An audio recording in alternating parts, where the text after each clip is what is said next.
Durante 5 años se cubrió el rostro con un velo, creyendo que nadie podría amarla jamás, hasta que un apache marcado por la batalla le enseñó que las cicatrices no ocultan la belleza, la revelan.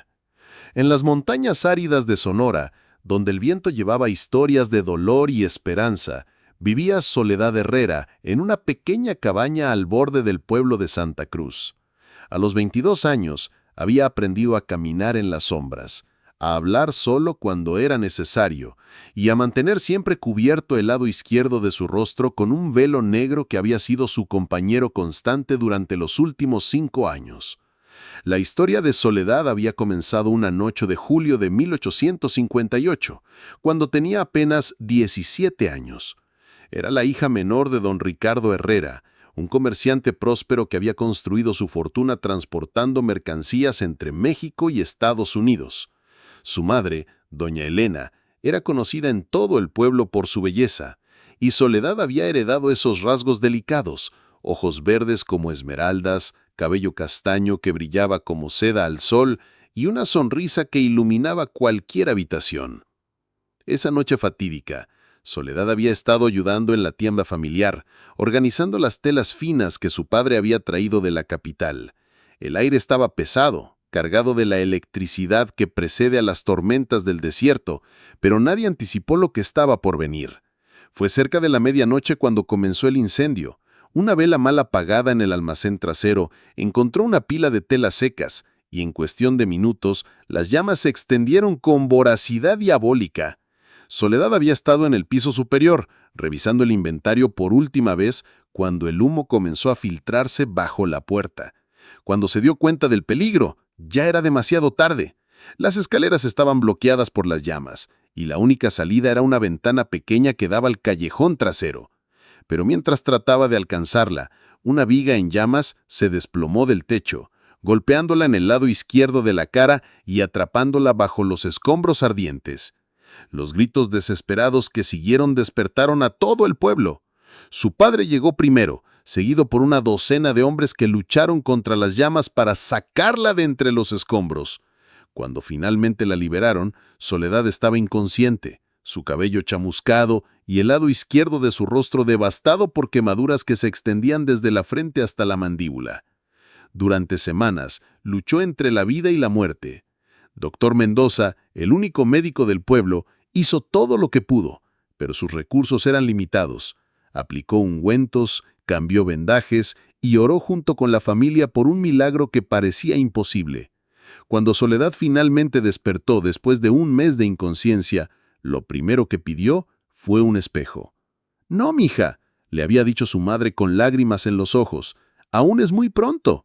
Necesitas sanar más».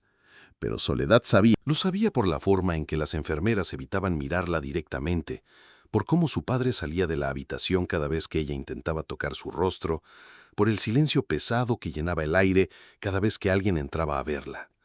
Cuando finalmente consiguió verse en un pedazo de cristal roto que había escondido bajo su almohada, el grito que escapó de sus labios se escuchó por toda la casa.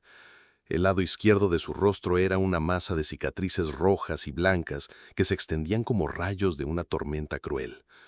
Su ojo izquierdo había sobrevivido, pero estaba rodeado de piel arrugada y descolorida. Su mejilla tenía la textura de cera derretida, y las cicatrices bajaban por su cuello, desapareciendo bajo el camisón. «Ya no soy yo», murmuró, y fueron las últimas palabras coherentes que pronunció durante 2 semanas. La recuperación física fue solo el comienzo de su calvario. Cuando finalmente pudo levantarse y caminar, descubrió que el mundo que había conocido había desaparecido para siempre. Los niños corrían cuando la veían, las mujeres susurraban oraciones de protección y los hombres apartaban la mirada con una mezcla de repulsión y lástima que dolía más que las propias quemaduras. Su prometido, Miguel Sandoval, había sido el primer golpe cruel de su nueva realidad. El joven que había estado cortejándola durante 2 años y había hablado de matrimonio, apareció una sola vez después del accidente. Se quedó parado en la puerta de su habitación, mirándola durante un largo minuto que se sintió como una eternidad, antes de darse la vuelta sin decir palabra. 3 días después llegó la carta rompiendo el compromiso. «Querida Soledad», había escrito con letra temblorosa, «después de mucha oración y reflexión creo que sería mejor para ambos si cada uno siguiera su propio camino. Espero que encuentres la paz que mereces. Las palabras eran educadas, pero el mensaje era claro.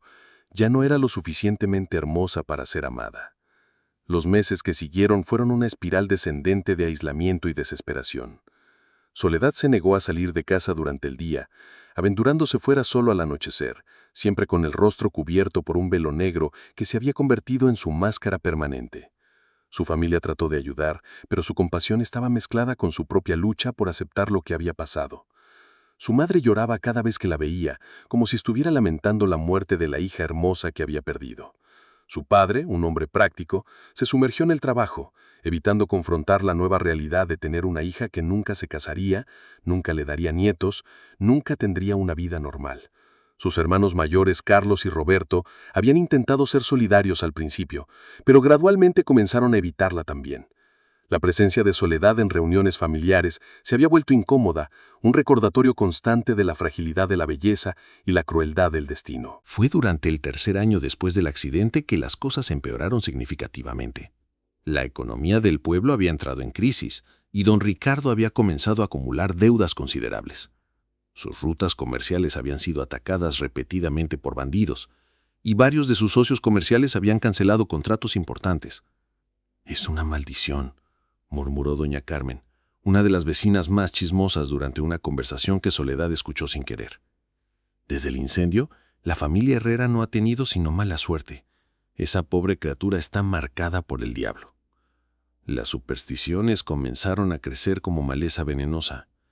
Algunos habitantes del pueblo comenzaron a susurrar que Soledad había sobrevivido al fuego porque tenía un pacto con fuerzas oscuras. Otros decían que su presencia traía mala suerte a cualquiera que se acercara demasiado. El padre Miguel, el sacerdote del pueblo, había tratado de contrarrestar estas supersticiones con sermones de compasión cristiana, pero incluso él luchaba con sus propios miedos primitivos. Cuando Soledad venía a misa, siempre se sentaba en el rincón más oscuro de la iglesia, y el padre notó que otros feligreses evitaban sentarse cerca de ella. Todo cambió en una mañana de abril de 1863, cuando llegaron las noticias que alterarían para siempre el destino de Soledad. Capitán Morales había cabalgado hasta Santa Cruz con noticias urgentes.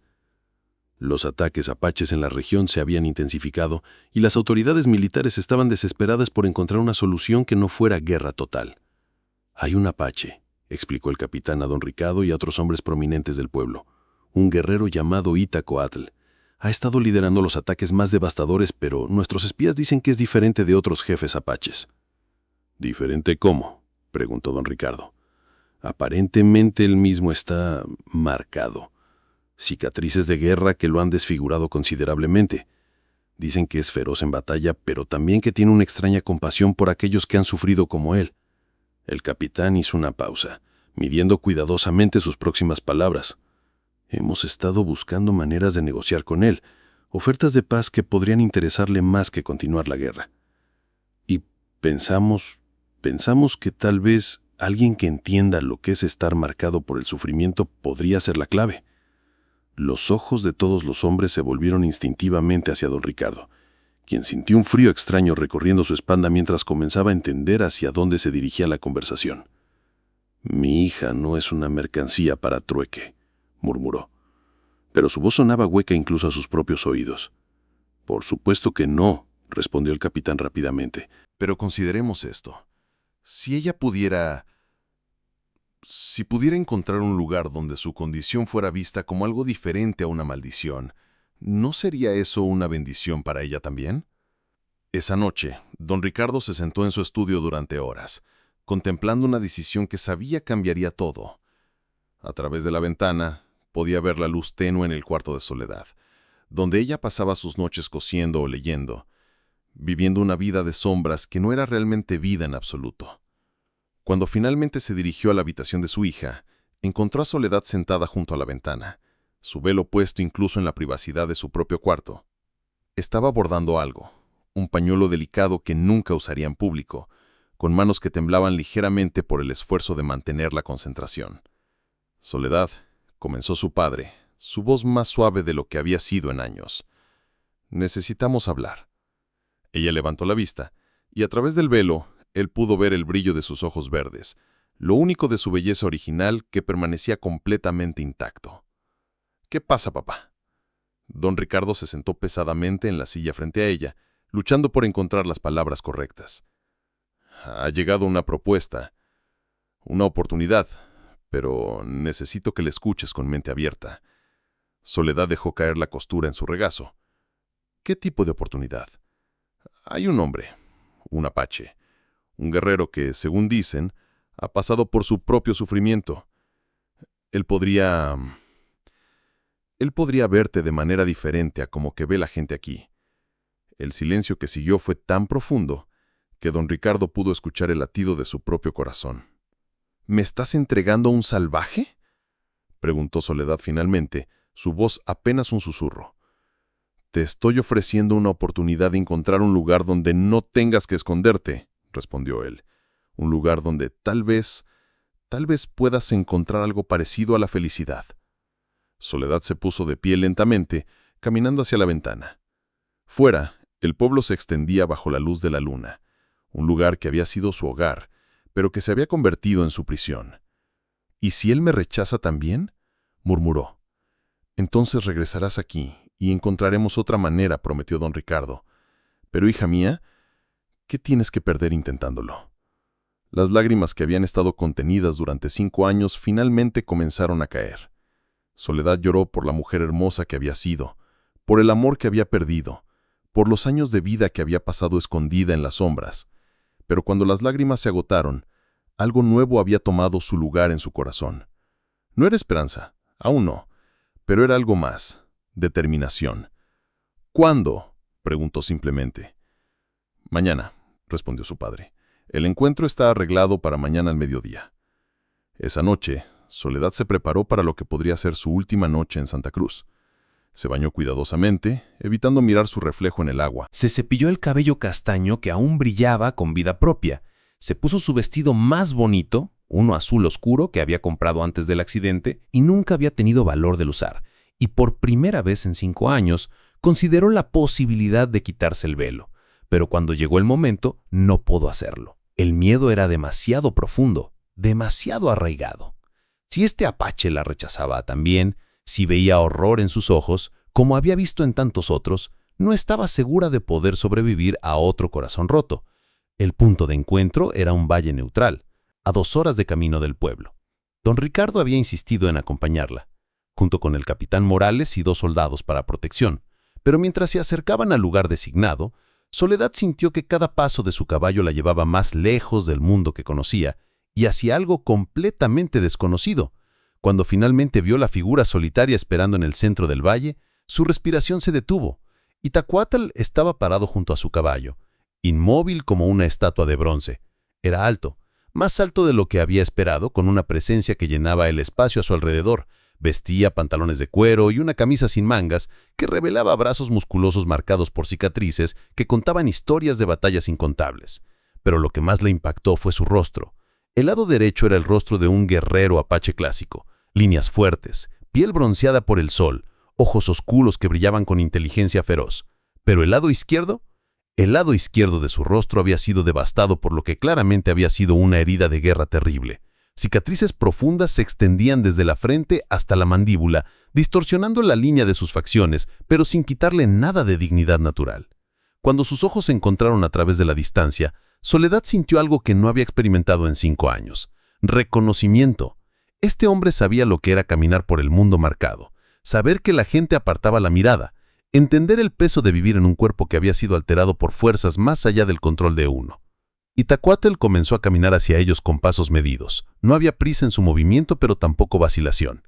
Era la marcha de un hombre acostumbrado a enfrentar lo que la vida le presentara, sin importar cuán difícil fuera.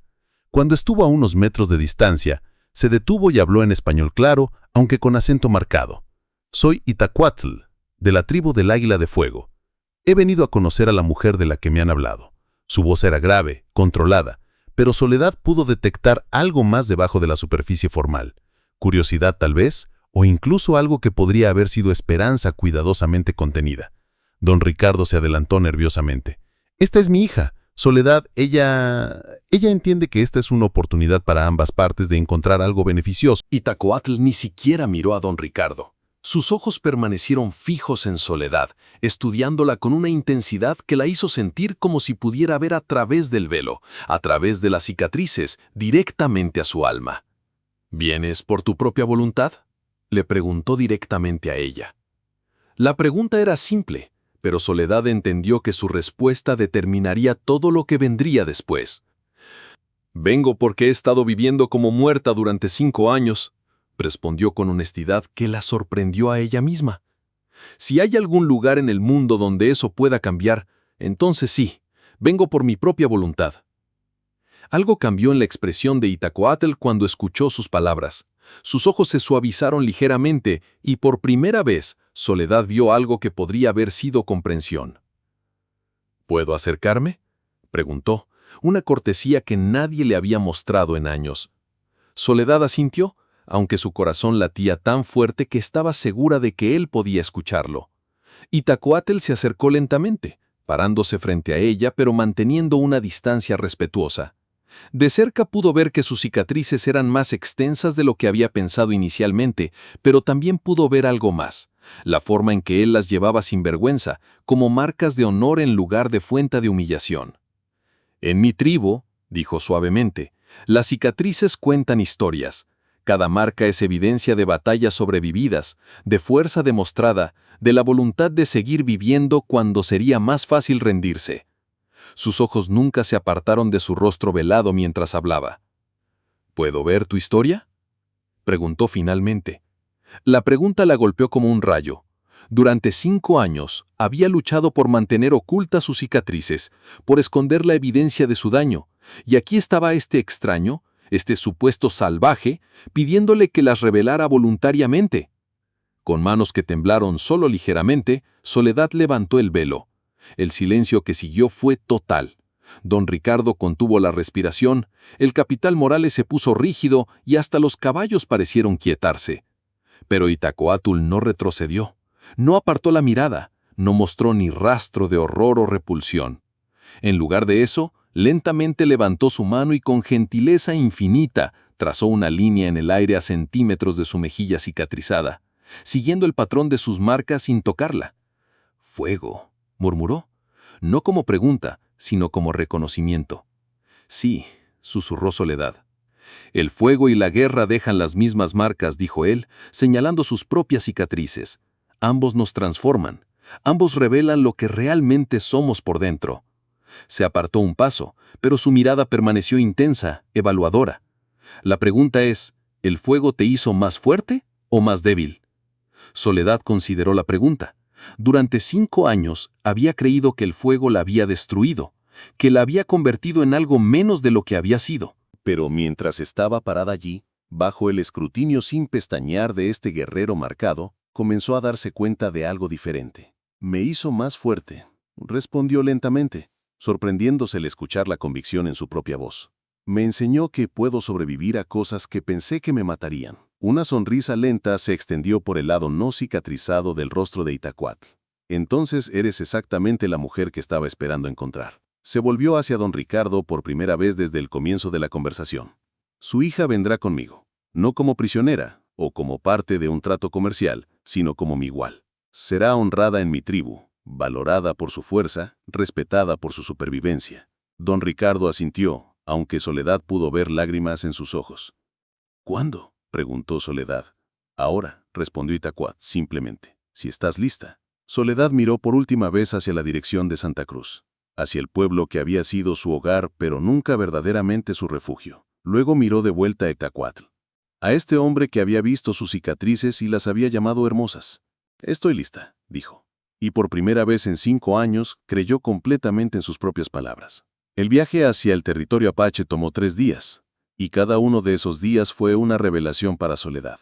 Itacoatl viajaba con una pequeña banda de guerreros, hombres marcados por sus propias batallas, pero que trataban a Soledad con respeto que nunca había experimentado. No había lástima en sus miradas, no había cuidadosas evasiones de su rostro cicatrizado.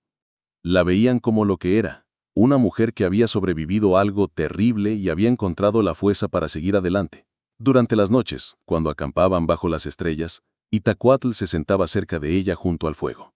No intentaba tocarla o presionarla de ninguna manera. pero su presencia era tranquilizadora de maneras que no había esperado. ¿Puedo preguntarte sobre tus cicatrices? Se atrevió a preguntar la segunda noche. Itacoatl miró hacia el fuego por un momento antes de responder.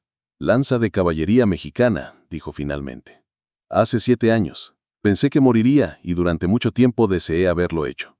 ¿Qué cambió? Me di cuenta de que la muerte habría sido rendirse, y rendirse habría significado que mis enemigos ganaron, que el dolor que me causaron era más fuerte que mi voluntad de vivir. Se volvió hacia ella, el fuego bailando en sus ojos oscuros. ¿Y tú? ¿Alguna vez deseaste no haber sobrevivido? La honestidad de la pregunta merecía una respuesta igualmente honesta. Todos los días durante los primeros 2 años, admitió Soledad. Pero después me di cuenta de que todavía estaba viva por una razón. Solo no sabía cuál era esa razón hasta ahora. ¿Y ahora la sabes? Creo que sí, murmuró, mirándolo directamente. Creo que era para conocerte. Cuando llegaron al territorio apache, Soledad se quedó sin hálito por segunda vez en 3 días. El campamento se extendía por un valle protegido, con tiendas dispersas entre árboles antiguos y un río que cantaba suavemente en el fondo. Pero lo que más le impresionó fue la reacción de la gente cuando los vio llegar. A diferencia de Santa Cruz, donde su aparición había causado susurros y miradas furtivas, aquí fue recibida con curiosidad abierta pero respetuosa. Los niños corrían junto a los caballos, riendo y señalando, pero no con crueldad, sino con la fascinación natural de los jóvenes por lo diferente. Una mujer mayor se acercó cuando desmontaron. Tenía el cabello plateado trenzado con cuentas coloridas y ojos que hablaban de décadas de sabiduría acumulada. «Ayana», murmuró Itacoatl con respeto evidente. «Te presento a Soledad». La mujer, Ayana, se acercó a Soledad y la estudió cuidadosamente. Sus ojos se detuvieron en las cicatrices, pero no con horror, sino con algo que parecía ser reconocimiento profesional. «Curandera», explicó Itacoatl. «La mejor de nuestra tribu». Ayana comenzó a caminar alrededor de Soledad, examinándola desde todos los ángulos. Finalmente se detuvo frente a ella y sonrió. «Fuego fuerte», dijo en español roto. «Marcas de supervivencia. Bueno, muy bueno». Se volvió hacia Itacoatl y le dijo algo en apache que hizo que él la sintiera con satisfacción. «Ayana dice que tus cicatrices están bien curadas», le tradujo a Soledad. «Dice que quien te cuidó después del accidente hizo buen trabajo, pero que ella puede ayudar a que se vean aún mejor si quieres». «¿Mejor?» «No para esconderlas», aclaró Itacoatl rápidamente. «Para honrarlas. En nuestra cultura, marcamos nuestras cicatrices más importantes con tintas especiales que cuentan la historia de cómo las ganamos». Soledad miró sus propias manos, pensando en todas las veces que había deseado que sus cicatrices desaparecieran por completo. «¿Y si no quiero que desaparezcan?», preguntó lentamente. «¿Y si quiero aprender a verlas como tú las ves?». La sonrisa que iluminó el rostro de Itacoatl fue más brillante que cualquier cosa que hubiera visto jamás. «Entonces», dijo, «comenzaremos mañana».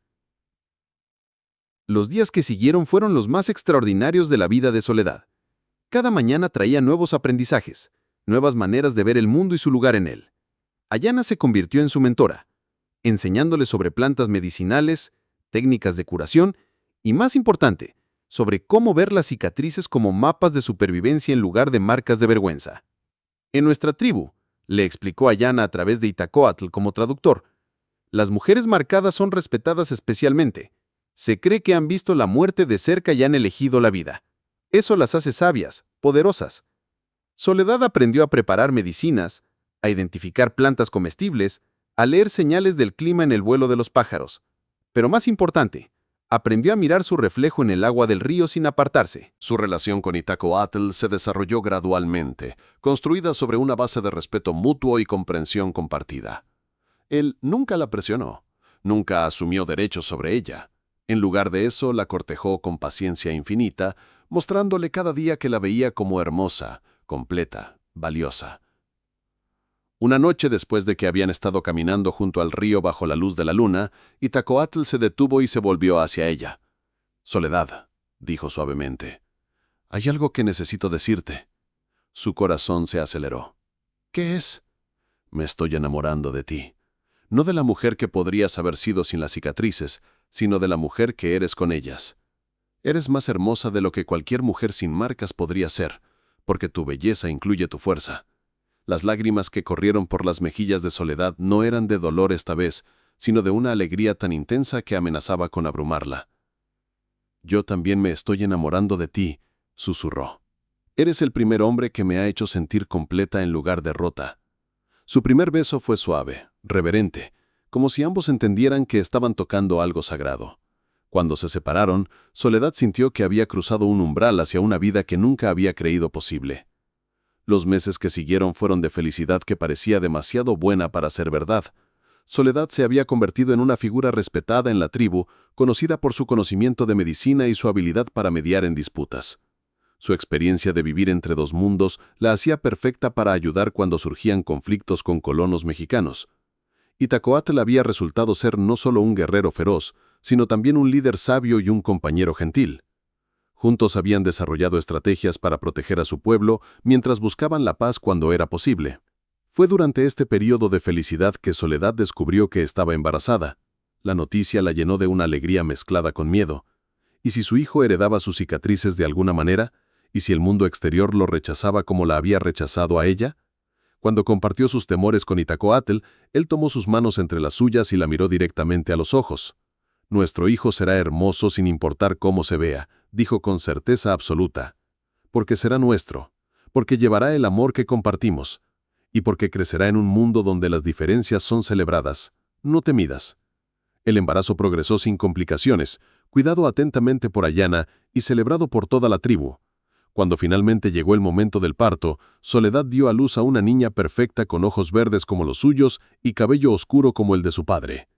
«Es hermosa», murmuró Itacoatl, sosteniendo a su hija por primera vez con manos que temblaban de emoción. «¿Cómo la llamaremos?», preguntó Soledad. «Itzel», respondió él sin dudar. «Significa diosa de las estrellas, porque ella será la luz que guíe nuestro futuro». Pero su felicidad se vio ensombrecida cuando llegaron noticias perturbadoras del mundo exterior. Don Ricardo había comenzado a difundir rumores de que su hija había sido secuestrada por los apaches, que la tenían cautiva contra su voluntad. Había convencido a las autoridades regionales de que era necesaria una expedición militar para rescatarla.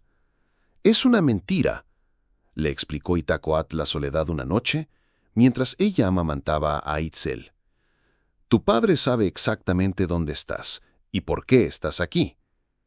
Pero las autoridades están buscando excusas para tomar nuestras tierras. Las historias sobre rescatarte son solo pretexto». Soledad sintió una furia creciendo en su pecho. Después de años de rechazo y humillación, finalmente había encontrado un lugar donde era valorada, amada, respetada. Y ahora el mundo que la había desechado quería destruir lo que había construido. «¿Qué vamos a hacer?», preguntó. «Vamos a mostrarles la verdad», respondió Itacoatl, pero su voz tenía una determinación que ella no había escuchado antes. «Iremos directamente a las autoridades. Tú aparecerás públicamente, claramente no como una cautiva traumatizada, sino como una mujer libre, próspera y feliz». El plan que desarrollaron era audaz en su simplicidad. En lugar de esperar el ataque militar, irían a la capital regional para confrontar directamente las mentiras que se estaban difundiendo. La delegación que viajó hacia territorio mexicano era impresionante. Itacoatl venía no como un jefe guerrero preparado para batalla, sino como un diplomático, vestido con sus mejores ropas ceremoniales y acompañado por ancianos de la tribu que habían venido a testificar sobre el carácter de Soledad. Soledad misma era una visión que dejó sin palabras a todos los que la vieron. Montaba su propio caballo con gracia natural, vestida con una mezcla elegante de ropas apache y mexicanas que proclamaba visualmente su identidad bicultural. Llevaba a Itzel en un cargador tradicional apache, y la bebé era claramente saludable, amada y bien cuidada. Pero lo más impactante de todo era que Soledad ya no llevaba velo. Sus cicatrices eran visibles para todos, pero bajo el cuidado de Ayana habían sido marcadas con tintas tradicionales apache que las convertían en patrones hermosos que contaban la historia de su supervivencia. Lejos de esconder su rostro, ahora lo mostraba con orgullo, como una guerrera que había ganado sus marcas de honor. Cuando llegaron a Santa Cruz, la reacción fue inmediata y dramática. La gente se congregó en las calles para ver a la mujer desfigurada que había sido secuestrada por los apaches. Pero en lugar de la víctima traumatizada que esperaban, vieron a una mujer radiante que claramente había florecido en su nueva vida. Don Ricardo apareció entre la multitud. Su rostro pálido al darse cuenta de que su narrativa cuidadosamente construida se estaba desmoronando ante sus ojos. «Soledad», dijo con una sonrisa forzada, «qué alivio verte a salvo». Hemos estado tan preocupados por ti. ¿Estos salvajes te han tratado bien? La respuesta de Soledad resonó por toda la plaza. Papá, dijo con voz clara y fuerte, estos salvajes me han tratado mejor de lo que mi propia gente me trató jamás. Me han dado amor, respeto, propósito y una familia. Lo que tú llamas rescate, yo lo llamo destrucción de la felicidad que tardé toda mi vida en encontrar. Se volvió hacia la multitud reunida, su voz cargándose de una pasión que hizo que cada persona presente sintiera el poder de sus palabras. Durante 5 años viví entre ustedes como una vergüenza. Me escondían, me evitaban, me trataban como si mi existencia fuera una ofensa a Dios. Pero este hombre, señaló hacia Itacuatl, me vio por primera vez y me dijo que era hermosa. Su pueblo me recibió no como una anomalía que tolerar, sino como una guerrera que honrar. Don Ricardo intentó interrumpir, pero Soledad continuó con fuerza imparable. ¿Quieren ver lo que el cautiverio apache me ha dado? Alzó a Itzel para que todos pudieran verla. Esta es mi hija, nacida del amor verdadero, no del deber o la conveniencia. Miren su rostro y díganme si ven sufrimiento o bendición. La bebé, como si entendiera la importancia del momento, sonrió brillantemente, revelando la hermosura natural que combinaba lo mejor de ambos mundos. Un murmullo de admiración se alzó entre la multitud. Itacuatl se adelantó, su presencia comandando respeto inmediato. «Pueblo de Santa Cruz», dijo en español claro, «he venido no como conquistador, sino como esposo de su hija. Soledad no es mi prisionera, es mi compañera, mi consejera, la madre de mi hijo y la luz de mi vida». El gobernador regional, que había venido para supervisar la expedición militar planificada, se acercó con expresión confundida. «Señora, Soledad», dijo formalmente, «¿está usted aquí por su propia voluntad?» «Completamente», respondió Soledad sin vacilar. «Estoy aquí porque este es mi lugar en el mundo. He encontrado un hogar donde mis cicatrices son vistas como marcas de honor, donde mi supervivencia es celebrada, donde mi diferencia es valorada». Se acercó más al gobernador, asegurándose de que pudiera ver claramente sus cicatrices marcadas con tintas ceremoniales. «Señor gobernador, durante años, estos apaches han sido descritos como salvajes sin honor. Pero me recibieron cuando mi propia gente me rechazó. Me amaron cuando mi propio pueblo me despreciaba. ¿Quiénes son realmente los civilizados en esta historia?» El padre Miguel, ahora más anciano, pero aún con ojos brillantes de sabiduría, se acercó al grupo. «He escuchado todo lo que se ha dicho aquí», declaró. «Y como hombre de Dios, debo reconocer la verdad cuando la veo. Esta mujer no ha sido corrompida por los paganos. Ha encontrado su verdadero llamado». Se volvió hacia don Ricardo con ojos que brillaban de indignación justa. «Ricardo, tus planes de guerra están basados en mentiras. Tu hija no necesita rescate. Necesita que respetes las decisiones que ha tomado para encontrar felicidad». La multitud comenzó a murmurar su acuerdo. La evidencia era irrefutable. Soledad no solo estaba bien, sino que había florecido de maneras que nunca habría sido posible en su vida anterior. Fue entonces cuando una voz familiar cortó el aire. «¡Soledad!». Todos se giraron para ver a Miguel Sandoval, su ex prometido, abriéndose paso entre la multitud. Había envejecido en los años transcurridos, su rostro mostrando líneas de un hombre que había vivido con remordimiento. «Miguel», dijo Soledad con calma, sin rastro de la angustia que una vez había sentido al verlo. Yo quería disculparme», murmuró él, claramente luchando con las palabras, «por cómo te traté después del accidente. Por abandonarte cuando más me necesitabas». Soledad lo estudió por un momento, este hombre que una vez había creído que era su futuro. «Miguel», dijo finalmente, «me hiciste un favor. Si hubiera sido lo suficientemente hombre para amarme con cicatrices, nunca habría encontrado a un hombre que me amara debido a ellas». Se volvió hacia Itacuatl, quien había estado observando el intercambio con ojos protectores pero tranquilos. Este es mi esposo, Itacuatl.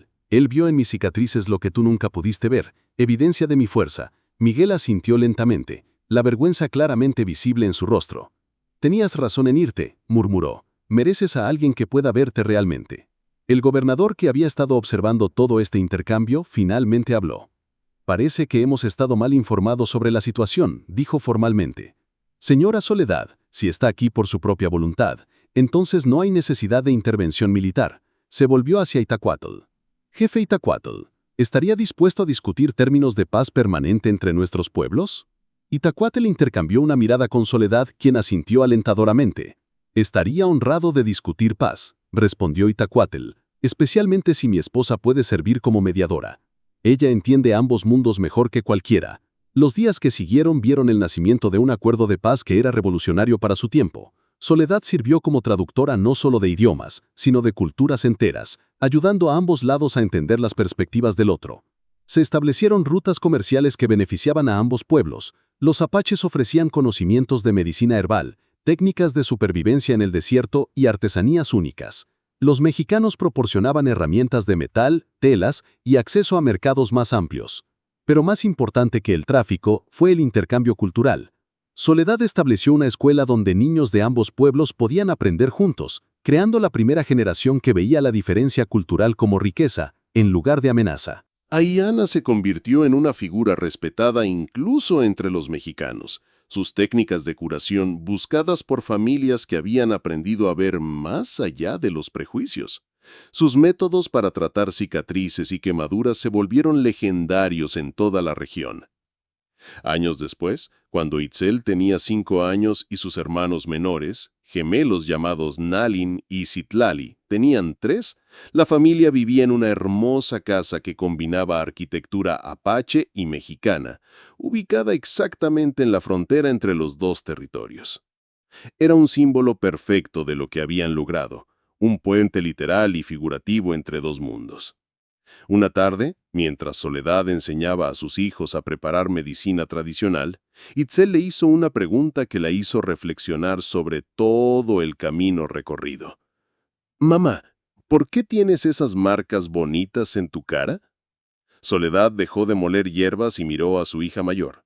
A los 5 años, Itzel había crecido viendo las cicatrices de su madre como parte natural de su belleza, nunca cuestionando o temiendo su apariencia. «Estas marcas me las dio el fuego cuando era joven», respondió honestamente. «Al principio pensé que me hacían fea, pero tu papá me enseñó que me hacían especial».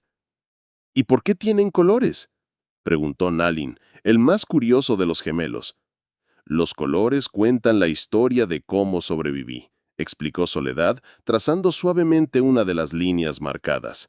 «En la cultura de papá, cuando alguien sobrevive a algo muy difícil, marcan sus cicatrices para honrar su fuerza». Citlali, siempre la más práctica, frunció el ceño. «Pero mamá, ¿no dolió mucho?» «Sí, mi amor, dolió mucho, pero el dolor me enseñó que era más fuerte de lo que creía, y esa fuerza me llevó hasta ustedes». Itacuatl apareció en la puerta, regresando de una reunión con comerciantes mexicanos. A los 45 años, seguía siendo impresionante, pero ahora sus ojos brillaban con una satisfacción profunda que había reemplazado la dureza constante de sus años de guerra. «¿Cómo fue la reunión?», preguntó Soledad. «Exitosa», respondió, besando su frente antes de saludar a cada uno de sus hijos. «Acordamos expandir las rutas comerciales hacia el sur. Tu reputación como mediadora ha llegado hasta Ciudad de México. Están pidiendo que ayudes a negociar tratados con otras tribus». Soledad sintió una mezcla de orgullo y asombro. La mujer que una vez había sido escondida por vergüenza, ahora era buscada por su sabiduría en todo el territorio. «¿Iremos?», preguntó Itzel con entusiasmo. «Iremos como familia», confirmó Itacuatl, «porque el trabajo de tu madre es importante, pero la familia es lo más importante de todo». Esa noche, después de que los niños se durmieron, Soledad e Itacuatl se sentaron en el porche de su casa, contemplando las estrellas que brillaban sobre las montañas. «¿Alguna vez te arrepientes?», le preguntó Itacuatl, Una pregunta que había hecho cientos de veces durante los años, aunque siempre conocía la respuesta. Solo me arrepiento de haber tardado tanto en entender que mis cicatrices no eran mi final, respondió Soledad, recostándose contra su hombro. Eran mi comienzo. Las cicatrices dijeron toda tu historia antes de que pudiéramos hablar, murmuró Itacuatl, besando suavemente una de las marcas en su frente. Me dijeron que eras una superviviente, una luchadora, alguien que había enfrentado lo peor de la vida y había elegido seguir viviendo. Y tú me enseñaste que la supervivencia no es solo estar viva, respondió Soledad. Es aprender a florecer después de que el fuego haya terminado contigo. En la distancia, los sonidos del asentamiento combinado mexicano-apache llenaban la noche, risas de niños jugando juntos sin importar su herencia, conversaciones de adultos planificando proyectos colaborativos y música que mezclaba instrumentos de ambas culturas en armonías completamente nuevas. Era el sonido de un mundo transformado por amor, comprensión y la valiente decisión de una mujer de abrazar sus cicatrices en lugar de esconderse de ellas.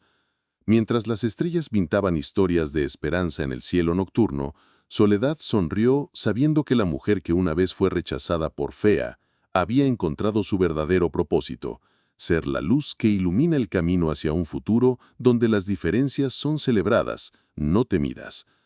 Y en las montañas que la rodeaban, el viento parecía susurrar las palabras que Itacuatl le había dicho el primer día que se conocieron. Las cicatrices no ocultan la belleza, la revelan. La historia había llegado a su final perfecto, pero para Soledad, Itacuatl y sus hijos, era solo el comienzo de un legado que cambiaría para siempre la forma en que el mundo veía la verdadera belleza.